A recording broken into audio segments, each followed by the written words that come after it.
Hello and welcome to CrossTalk, where all things are considered. I'm Peter Lavelle. Syria's last chance as the dates for the Geneva conference are being arranged. There is every reason to believe the Assad regime may sit across from an empty chair. Syria's rebel oppositions on the ground are hopelessly divided. The Syrian political opposition in exile is divorced from the brutality on the battlefield. So, what can Geneva 2.0 hope to achieve?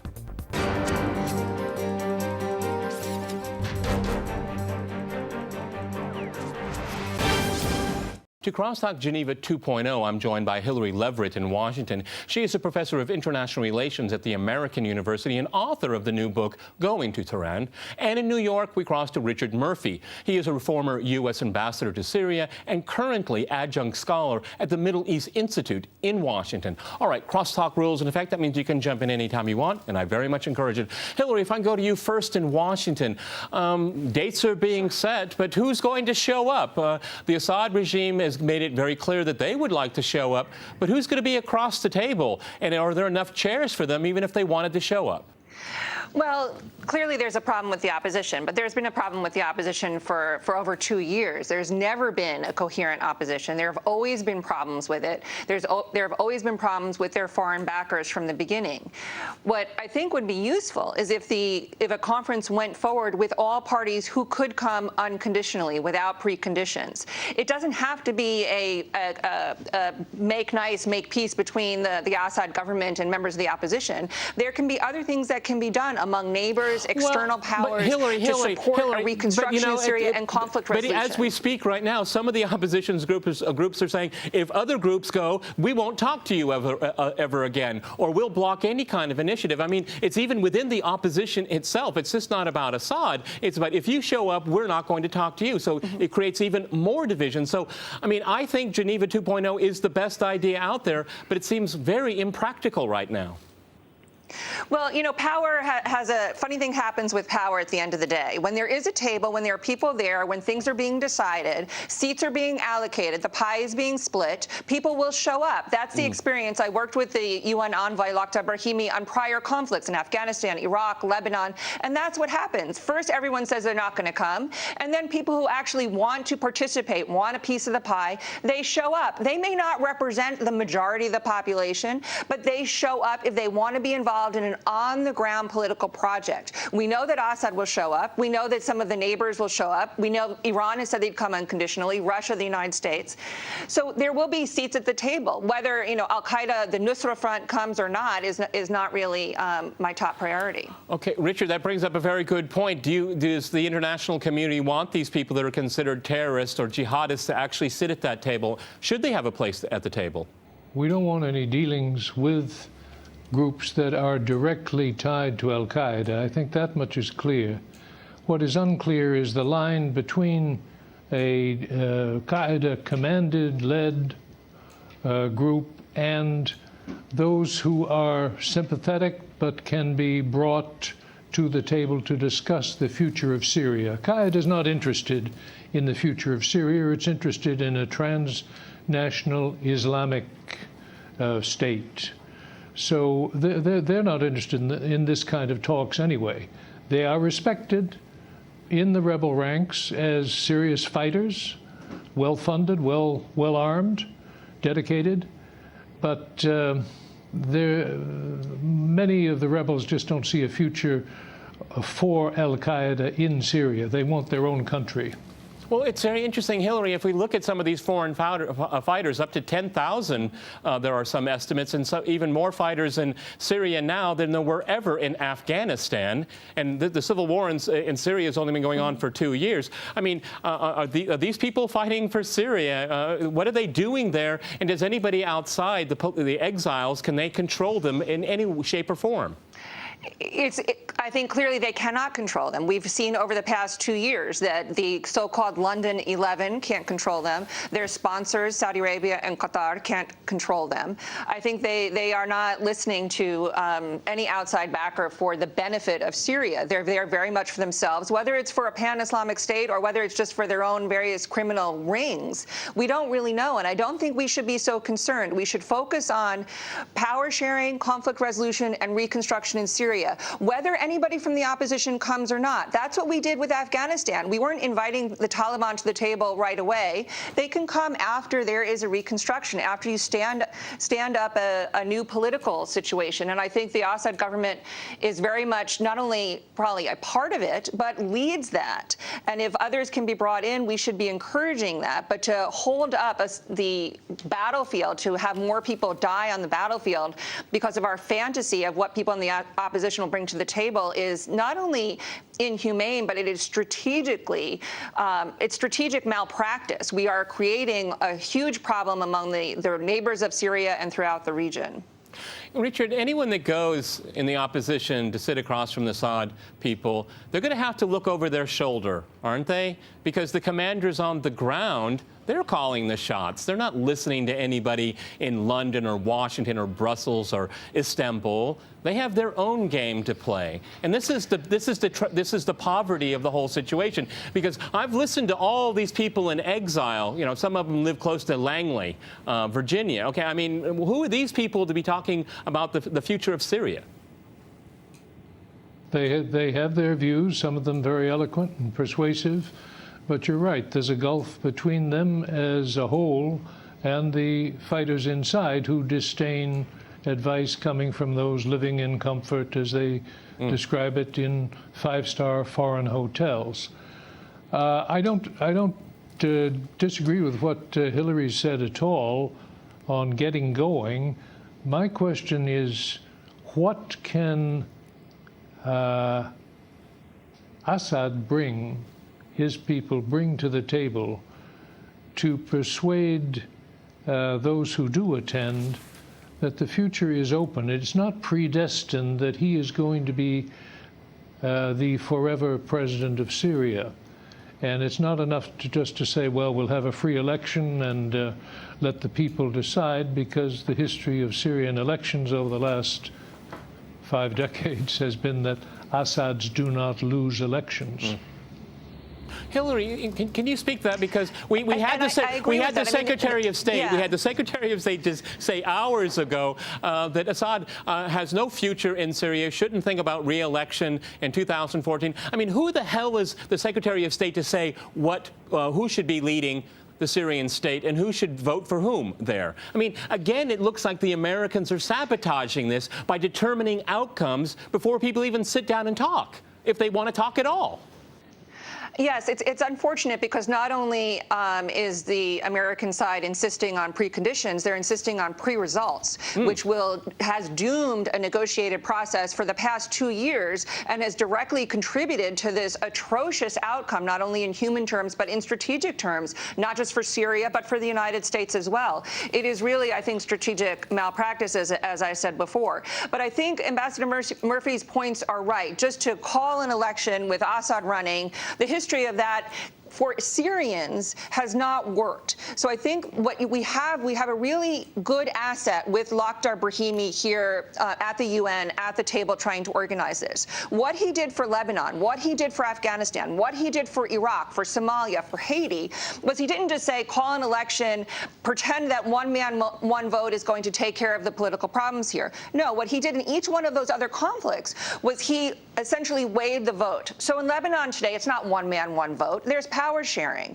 You can have power sharing in Syria too, where Assad, who I think represents, and most Americans hate when I say this, I think he represents about 50% of the population. If you stitch together the Christians, the Shia, the Alawi, the Druze, and the Sunnis who don't want to live under an al-Qaeda state, you have at least 50% of the population. So that's what Assad brings to the table. But that's not enough. There clearly needs to be more at the table, and I think what the door that Lakhdar Brahimi has opened just a bit is that Assad is willing to come to the table with his 50%, but to have others run maybe for other positions. Maybe they wouldn't be president, but maybe they would be Speaker of the Parliament. Maybe they'd have some role in security or economic life in Syria. That's how you put together a power-sharing resolution to a very, very deep conflict. Richard, do you see members of the opposition even thinking along those lines whatsoever? I think what Hillary says makes perfect sense, but what's happening in Syria right now has nothing to do with sense. It's just brutal violence, and it's getting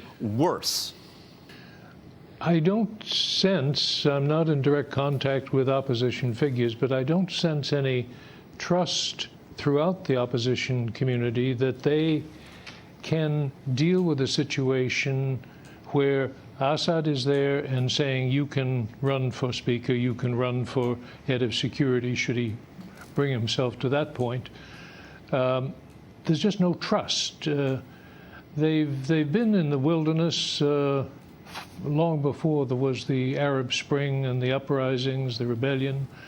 And their history of unity of action is not good. If you go back into over the decades in the 20s and the 30s, they've had great difficulty cooperating as heads of political factions. So Lakhdar has a very difficult job.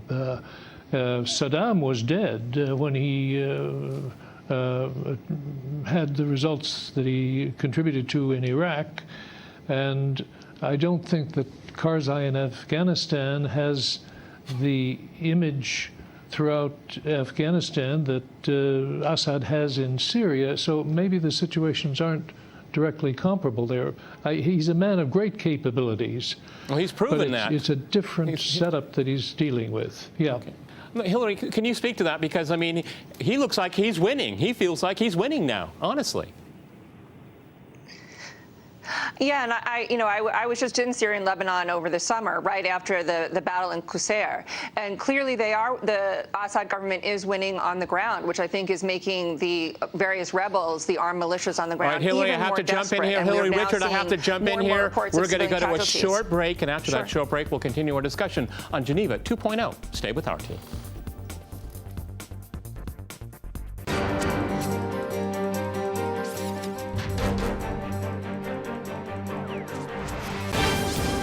Okay, I'd like to go back to Richard in New York. 6 months into the conflict in Syria, I worried a lot about jihadists coming in and being supported by Saudi Arabia. I was called an alarmist. A year later, I talked about partition. Again, I was called an alarmist.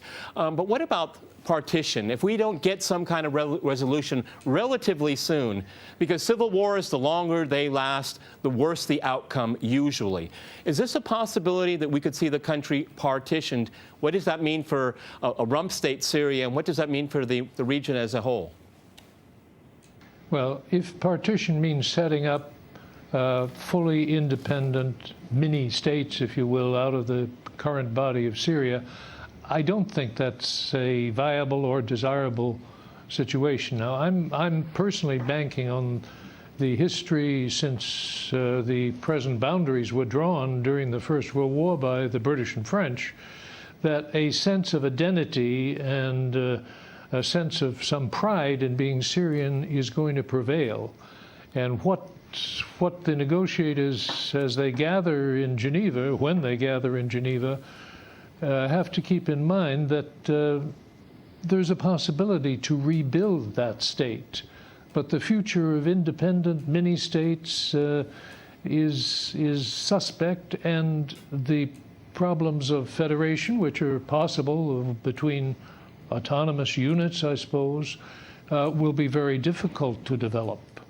Okay, Hillary. But I think there's pride in identity. I hope there is a strong enough sense of identity in Syria. But Hillary, if I can extend my analysis of partition, one partition state, whatever you want to call it, will not be secular, if you know what I mean. It will be jihadist land or something like that, which is really, no one in the region needs that. We have next Jordan, we have also Lebanon. I mean, this is what I worry about, because Assad can pull up the bridges and say, I'm going to sit pretty until you guys figure out your problem. You're arming them, you're giving them money, you're giving them support, you're giving them legitimacy. And this is the real problem I worry about if there isn't a resolution relatively soon. Yeah, unfortunately, no one will be sitting pretty. Not Assad, not the government in Iraq, not the government in Jordan, not the government in Lebanon, because such rump states, and they would be highly militarized, extremely unstable, very unpopular with the populations. All of those would be highly threatening to not only to Syria but to all of the neighbors. So I don't think anyone would be sitting pretty, and no one has an interest in it, not even the rebels, because what's interesting and doesn't get a lot of media coverage is that every area that the rebels take, they can't hold. There's no popular support. There's no government that emerges that's popularly based or delivers any services whatsoever. We're now hearing that polio has come back into areas that the rebels have seized because it's so chaotic and it's so crime and violence driven. So I don't think there is a viability for these kind of rump areas to exist outside of the current state and apparatus, as weakened as it has become under the Assad government. That's really all people have, and we should be focused on, as the international community, as regional neighbors, trying to reconstruct, rebuild Syria, both not just materially, but politically, economically, and potentially even militarily, where there is a robust component to Geneva II for disarmament. We need to speak seriously and frankly about essentially the illegal arming of these rebel groups outside of Security Council resolutions, outside of international law. The Security Council should be dealing with this illegal arming of people to overthrow a recognized government of the United Nations. Now, I'm not pro or anti-Assad, but I am very focused on international law and how damaging it is to try to overthrow a government extrajudicially. You bring up a very good point. You bring up the international community. Richard, you know, we have Washington and Tehran in some kind of communication, okay? How far it's going to go is anyone's guess after so many decades of bad relations. But it does play into the dynamic because you have the United States, you have Turkey, Qatar, Saudi Arabia, and Israel, and it looks like everyone's going in a different direction. As long as the U.S. tries to engage Tehran on some level, it really changes the mix in dealing with Syria. As long as the United States doesn't engage with whom? Well, as long as it continues to engage with Tehran, with dealing with Tehran, because this is something that the Saudis are very unhappy about, needless to say. Yeah. Oh, yeah, they are indeed. Also, I mean, that's a real problem, but I'd like to just check with Hillary this question of a secular state, that people talk of proudly as having existed under the Assad regime. The controls in that secular state, in accordance with Ba'athi doctrine, were exercised largely by an inner clique of the Alawite community, where no political dissension was permitted, no factions were allowed to arise during Hafez al-Assad's time, nor during Bashar's. So there was the feeling among the Sunnis, among the less among the Christians, because they did feel more protected, no question, of ancient rivalries and suspicions and resentments of Alawite domination. Now, that made it somewhat less of a secular state in the American sense of secular. Well, Hillary, I saw you nodding. You agree. Yeah. But, I mean, what's the alternative? Civil war? Yeah. I mean, you know, you're focusing on, in the beginning of the program, you were talking about institutional reform that may address some of those issues. But obviously, the alternative of this civil war is not an option. It shouldn't be, at least. No, but I agree with Ambassador Murphy. I don't hold up secularism as some sort of ideal, particularly in the Middle East. I think a secular state in the heart of the Middle East is an anomaly. It doesn't make sense in terms of people's popular beliefs, their histories, and their aspirations for what they want out of life. But when you look at public opinion polling, particularly public opinion polling that was done before the Civil War, the populations in Syria poll differently from others across the Middle East, who almost in all the other countries, the majority of them want Sharia to be the basis of Islamic law, to be the basis of their judicial systems. In Syria, that was not so, and not because there aren't people who deeply believe in Islam and who want Islam to be part of their life, but because there is such a mix in Syria of different ethnicities and different groups. And that's where I think Assad is able to draw this 50% of support. But it's critically important, I think, to recognize that it probably can't go on that way. It can't go on as some sort of Ba'athist secular ideal that never existed. And that's where Assad, I think, has opened the door with Geneva II, with the 2014 plan for elections and for political reform, is to bring in some other representation outside of the Assad Alawi sect of society. That is really important. They're not the majority, and the idea that a minority can continue to hold on to a country indefinitely is ahistoric and anachronistic. Well, that's a good point, Richard. I mean, if Assad, I know the U.S. West always says Assad has to go. I'm getting tired of hearing that after 2 years, because he's still there, and there's not much to move him either. But I guess that this is a really good point. It's incumbent upon Assad to reach out to other Syrians, because the status quo is untenable before the civil war and now the civil war. It's really up to him if he wants to make it work. Do you agree or not? It's up to him. It's up to his backers, outside backers. And, you know, Hillary and I are on your program as Americans, and she may be more critical of the administration in Washington than I am, but that's irrelevant. The fact is, we should be thinking also about what Russia and what Tehran can do to influence Assad's approach to Geneva. Well, I mean, the Russians got Assad to the table. Going to Geneva. Assad got him to the table. At least that's what he claims, okay? That's a lot. That's a lot, because I don't see a lot of other people on the other side of the table agreeing to sit down. Now, as Hillary pointed out, as time passes, more and more people may want to sit down. And we'll see there. I mean, I don't know what else Russia can do, except you can bring a horse to water, but you can't make him drink. Richard? Well, who got rid of, who gave the push to get rid of the chemical weapons program? Was that all self-generated in Damascus, or wasn't that some persuasive evidence of a Russian push that this is in your best interest? Do it now. Do it quickly. I think he saved Barack Obama from a disaster and the entire region. I think that was a very good diplomatic move. Hillary, you want to jump in? I agree, and I think the United States and our so-called allies in the Middle East have fought for at least the past 10 years, probably before that, but much more so since the end of the Cold War and post 9/11, that we can use military means to affect political outcomes. That is just not the case, and I think Russia, not because it's Russia, but because it is using diplomacy, it is using international law, it is using the Security Council for what it was intended to do, which is to keep peace and security. Those are the keys that we have to go forward with. And I think it's important that Russia has brought Syria to the table, not only for Geneva II, the chemical weapons issue. The Iranians, too, have done this not only in backing a political process for Syria, but in other conflicts throughout the region. They have focused on bringing in more representation, not to have a Western liberal secular democracy, but to have representative government in Iraq, in Lebanon, in Afghanistan. So I think we should bring them in, bring that expertise that they bring to the table. I negotiated with the current Iranian Foreign Minister Javad Zarif over Afghanistan. This was his focus then. I think he could do it on Syria. But we keep insisting not just on preconditions, but on pre-results that defy history and peace and security. Okay, thank you very much for a fascinating discussion, both of you. Many thanks to my guests today in Washington and in New York. And thanks to our viewers for watching us here at RT. See you next time. And remember, crosstalk rules.